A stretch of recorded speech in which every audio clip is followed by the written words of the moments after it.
3 రోజులు ఆ చెరసాలలో ఆ ఖైదీల మధ్య ఉన్నాక అతను ప్రార్థించి పశ్చాత్తాపపడ్డాడు.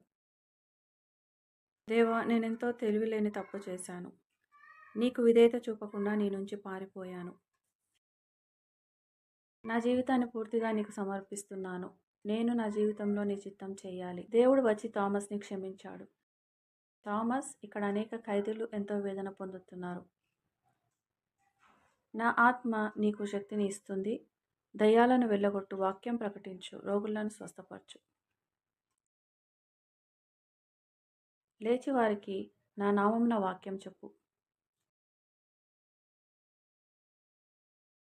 థామస్ లేచి ఆ ఖైదీలకు వాక్యం చెప్పడం ప్రారంభించాడు. వారు యేసును గురించి ఎప్పుడూ వినలేదు.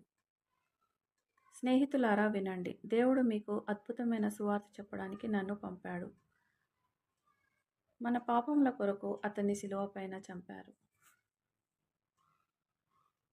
ప్రతి ఒక్కరూ యేసు నామమున మీ పాపాల కొరకై పశ్చాత్తాపపడి బాప్తిసం పొందుకొనండి. చెరసాల రక్షకులు మరియు అనేక ఖైదీలు రక్షింపబడ్డారు. అంతలో చెరసాల యేసు ద్వారా చీకటి రాజ్యం నుండి వెలుగు రాజ్యంలోకి మారిపోయింది. ఇప్పుడు ఆ చెరసాల దేవుని రాజ్యంలో ఉంది.